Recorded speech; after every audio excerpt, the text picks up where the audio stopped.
Hey, good morning, everyone, and welcome to the topic for this week. This is going to be the psychodynamic model, which, of course, was originally known as psychoanalysis when it was developed by Sigmund Freud in the very early years of the 20th century. So, this is a very important model to look at. In many ways, some of the key theoretical assumptions and principal professional practices that were established by Freud back at the turn of the century are still in place right now. Okay, so it's commonly referred to of Freud that he was the father of psychotherapy. So this is not completely true, because William James, another famous psychologist, was responsible for a similar endeavor at the part of this first part of the century, involved in what was called the Emmanuel Society, where James partnered with a number of Boston area clergy and got them talking with Boston area psychiatrists in order to try to combine the best of both worlds, okay, from religion and from the science of mental health as it was practiced at the time. As it happened, Freud's model did go on to sort of predominate, okay?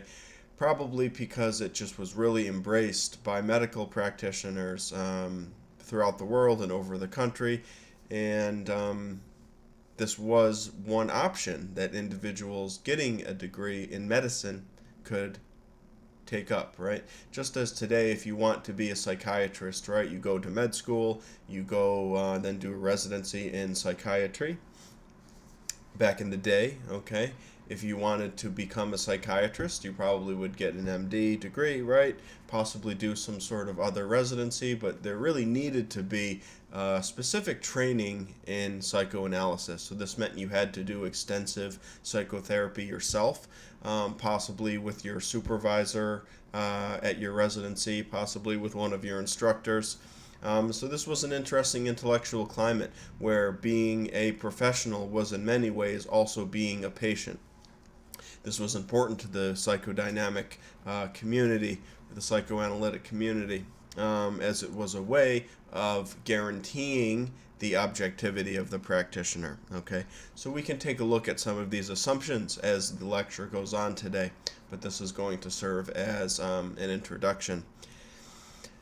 So go ahead and pull up your PowerPoint slides, please. And you may notice the first slide, we have a very unusual image. Okay, this is of a winged man kissing a woman in a very plush, wallpapered, maybe somewhat stuffy locale.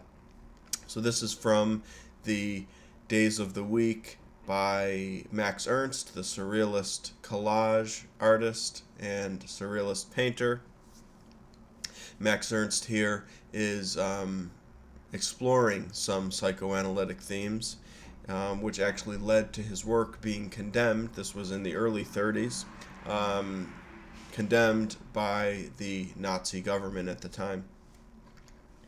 It's interesting that psychoanalysis has often been the scapegoat of fascist ideologies for the reason that it supposedly says things about people that are challenging to the human individual, that it makes us fixate on aspects of life that maybe are dark or creepy. And this was opposition that Freud experienced during his lifetime as well. What I think we need to be concerned about here, right, is not whether or not these topics that we're going to discuss in this lecture are uncomfortable, but how true are they? And if they are true, what practical solutions do they suggest? So a lot of what we'll be talking about today is within the realm of human sexuality, okay? So that means that we are going to try to take a frank and non-dramatic look at some of these dimensions of the human experience, primarily sexual. And we're going to try to, abstain from judging or casting something out just because it makes us uncomfortable, okay? That being acknowledged, some of this material that we look at today, might not be within the comfort zone of some folks.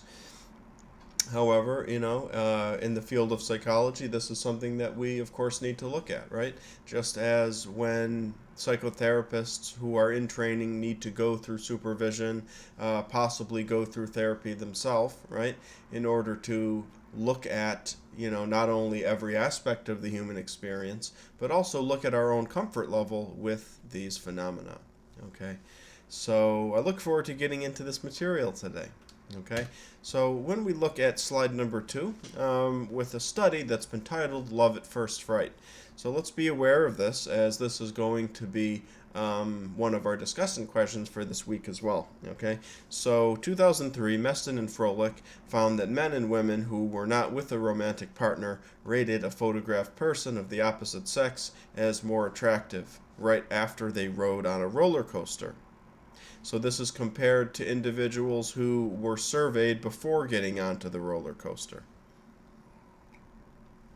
So Griggs, our author, states, men and women who were not with a romantic partner rated a photographed person of the opposite sex as more attractive right after they rode the roller coaster than when they did before they began the ride. Perhaps terror can fan the flames of romance, they're saying. So let's unpack this study a little bit, okay?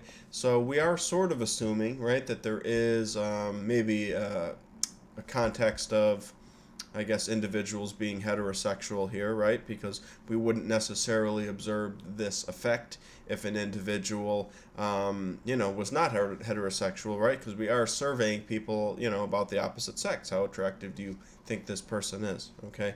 So this might be responsible possibly for, some error variance in the results. Or maybe there are some, assumptions of heteronormativity that, are not applicable to all humans, right? But what did we find here? We found that riding the roller coaster might increase our attraction to someone. Okay? So that's kind of interesting, right? Why would that be? And does this finding explore any psychodynamic themes? Does this finding seem to support any psychodynamic themes? Okay? And this is something to consider as we are looking at the content for today's lecture. So who was Sigmund Freud? This is the founder of the psychoanalytic model, known more commonly today as the psychodynamic model. He was trained as a psychiatrist and graduated with a medical degree from the University of Vienna in 1881. During his residency and independent practice as a physician, Freud took an interest in hypnotism and in mysterious ailments like aphasia, which is losing the ability to talk, or hysteria, right? So folks may know that hysteria has some roots in medieval medicine, and this was an idea that certainly had strong chauvinistic elements to it, whereby, women who use their mind were believed to be aggravating their nature or their body somehow. And the concern was that this would cause the uterus to sort of wander around throughout the body and cause these problems. So, we can dismiss this as being, patently, nonsensical, of course, right? And sort of owing to some assumptions about gender that benefited existing property relationships. Okay? But what does it say about society, that this is how we would treat anxiety disorders within women? And what is this notion that using the mind too much could aggravate the body? Okay, so although many of the more old-fashioned notions of hysteria may have been dismissed by the late 19th, early 20th century, there is still some residue of this there. Okay. But maybe for the sake of today's discussion, and when we talk about Freud's training with Jean Charcot on slide number 5, we can sort of think of hysteria as being this image of a sensitive person who somehow is aggravating their body with compulsive mental activity. Okay. We may have heard of Charcot, Jean-Martin Charcot, as being the first person to identify MS, multiple sclerosis, which is a degenerative neurological ailment.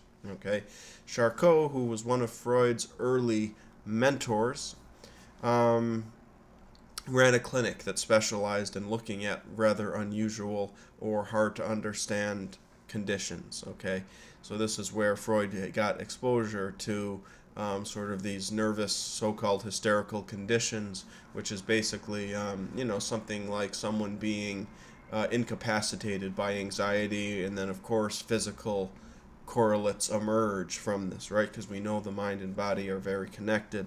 Okay, Charcot primarily used hypnotism to treat these illnesses, right? Sort of paralytic conditions, catatonic conditions that didn't seem to relate from physical trauma.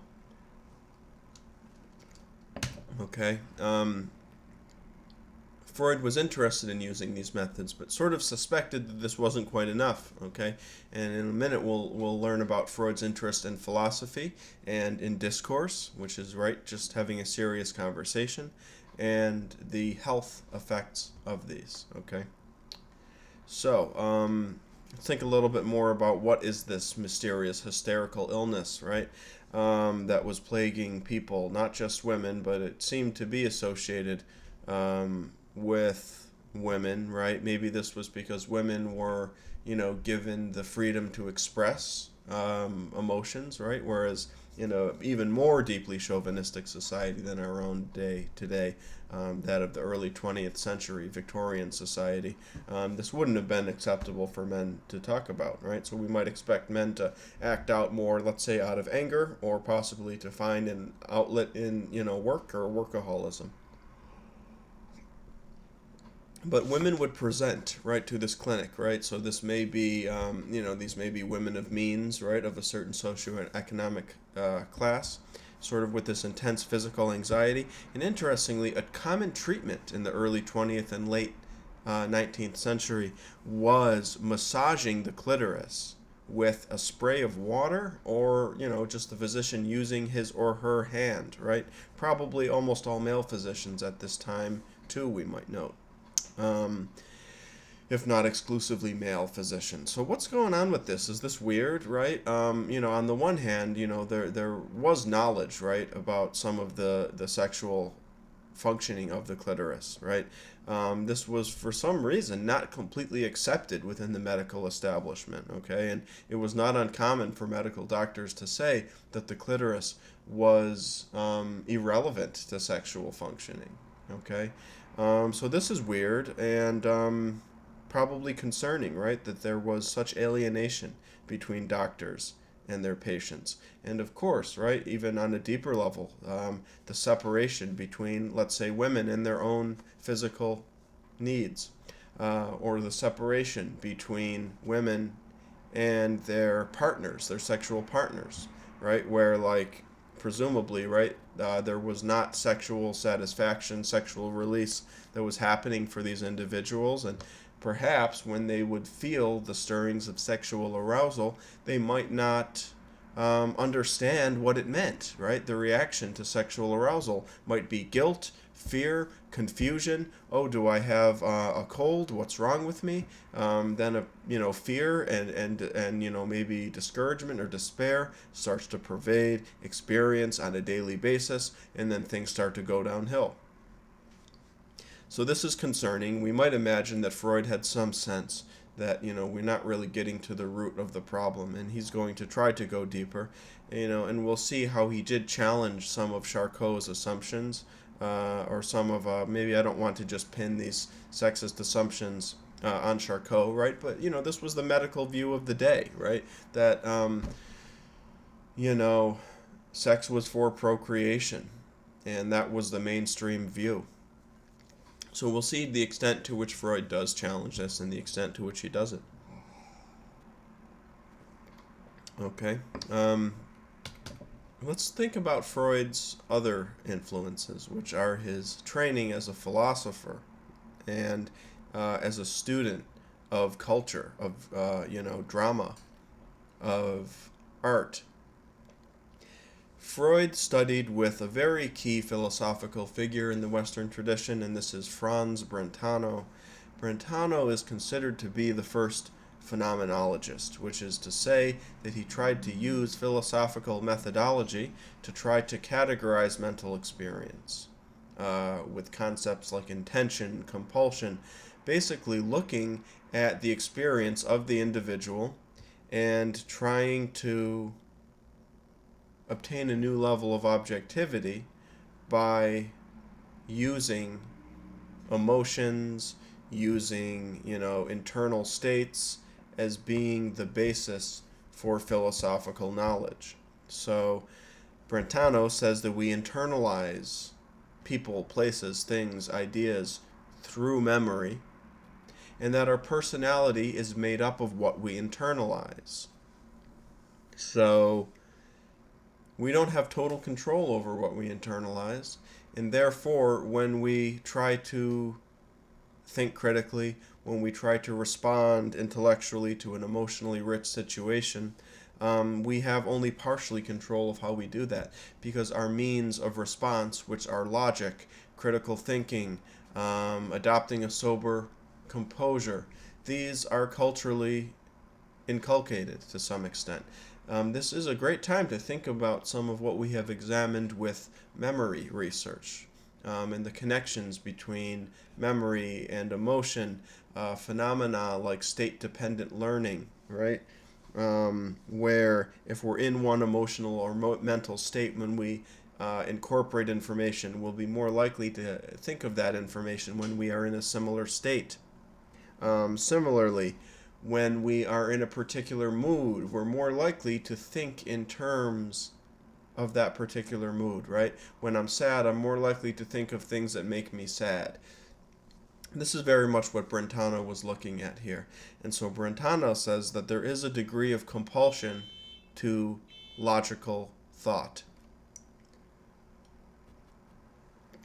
He says that we can get a better control of our logical thought by sort of, practicing logical analysis of these somewhat chaotic experiences, okay?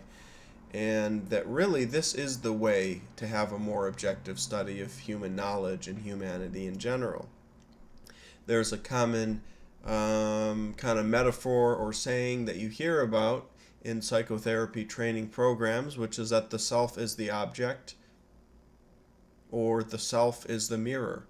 So this means if we want to learn about our client, we need to do more than just think in terms of theory, but we need to look at how the client impacts us. How does the client make us feel? We're assuming that the client might not want to make us feel this way, but the client is trying to get on an emotional plane with us. A supervisor of mine who practiced from a dynamic point of view. I don't practice therapy from an exclusively dynamic point of view at all, but I do find that it presents some really helpful tools for doing therapy work, okay? But I'll just use the example of something that a former supervisor shared with me, which is that individuals, whether they know they're doing it or not, often want to or try to make other people feel how they're feeling.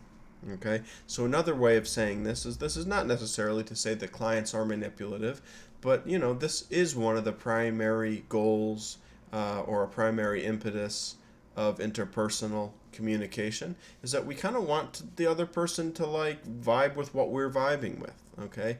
So Freud is going to carry out the implications of this and basically says that on a level below or a level separate to the conversation, there sort of are these emotional and social dynamics that are playing out. Okay, so Freud, interestingly, is going to say that these dynamics have a cyclical quality, meaning that we did it once and we sort of keep doing it. Ultimately, these dynamics and these cycles are going to be traced back to our childhood. So what is psychoanalysis anyway? This is Freud's system of psychological theory and therapy that aims to treat mental disorders by investigating the interaction of conscious and unconscious elements in the mind. And by bringing repressed fears and conflicts into the conscious mind by techniques such as dream interpretation, free association, the use of Rorschach cards, and of course, therapeutic dialogue. Psychoanalysis has also been known as the talking cure. If anyone is familiar with the book The Talking Cure or the movie A Dangerous Method, which stars Viggo Mortensen as Freud, doing a very good job, I'd really recommend this book or this movie.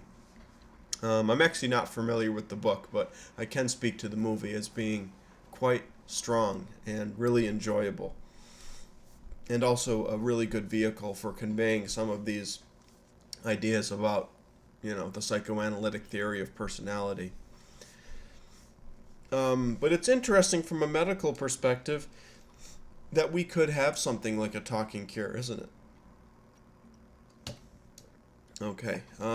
Part of the assumption for this theory of the talking cure, and this very much gets into the fact that Freud was an interdisciplinary thinker who did go to medical school, of course, right? So he is going to have a strong biological research orientation. But, right, he also is a student of humanity, of religion, right, of drama, of philosophy, sort of these very holistic, nitty-gritty ways of looking at humanity, right? We may be thinking of something that's more in a rationalist paradigm, right, rather than an empiricist paradigm, meaning that we want to think these things out logically, right? So there's not really empirical proof, per se, for Freud's three-part structure of the personality: id, ego, and superego, right? You may have heard of these concepts before.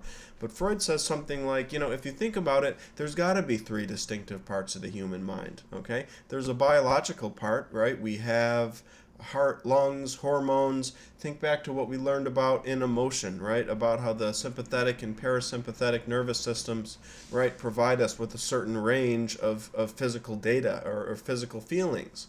And then, of course, this is also tied to memory, right? So this is like what's going on with us on a biological level. We're animals, okay? This also means that we have violent and sexual urges, just like any animals.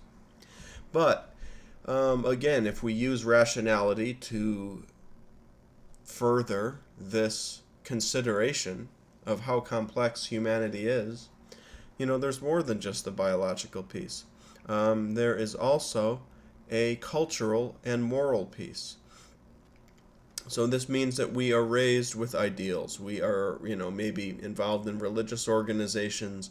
We're taught lessons about how to treat others, how to treat ourselves.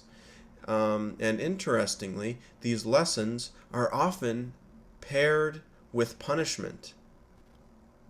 So Freud says that on the level of memory, our ideals are going to be intimately connected to and strongly evocative of punishment. So, our ideals, according to the psychodynamic model, are going to sort of be tinged with shame, fear, maybe pride, possibly self-judgment or something like that. Okay? But there's one more piece to the personality, right? We said there's three structures, three parts of the personality in Freud. The last one is the ego. So even though we are animals, and even though we have these very lofty morals that sometimes are hard to live up to and that may be associated with uncomfortable lessons, we also have a reality principle, which means that, listen, I know I feel this way. I may want a certain thing, but I can't just have it, right? Because what's going to happen, right? I know that I've tried to, let's say, just get what I want quickly and selfishly in the past, and, well, that didn't work out so well. So the ego has to try to think strategically here, okay? And this is why we say that the ego is strongly associated with the reality principle. Okay, the ego also has use of language and therefore is able to use logic in order to try to make sense of confusing and unpredictable situations.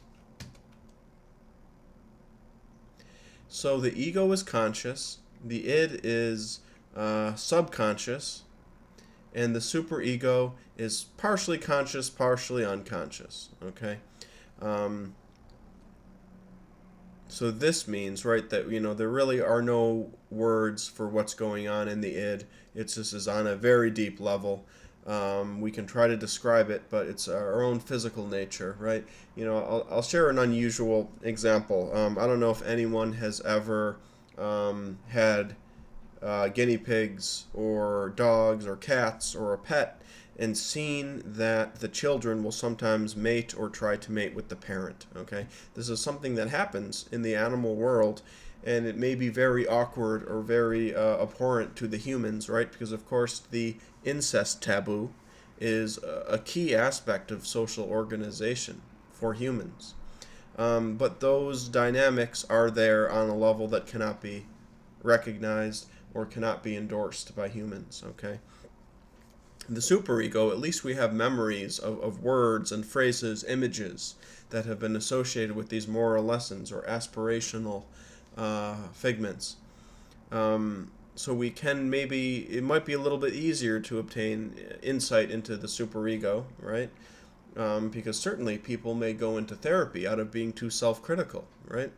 But still, we can't completely get a handle on what's going on with the superego, just because it does have a physical component, right? Owing to these emotionally and physically charged scenarios, whereby we learned about our ideals. So this is a lot to manage here for people, right?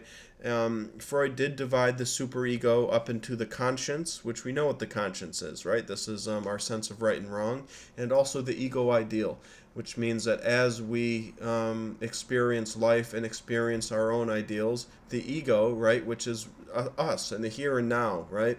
Our ability to make choices, to try to identify with certain principles. Our conscious self does have to contend with a somewhat unrealistic ideal version of ourself. So the ego has the conscience and the ego ideal.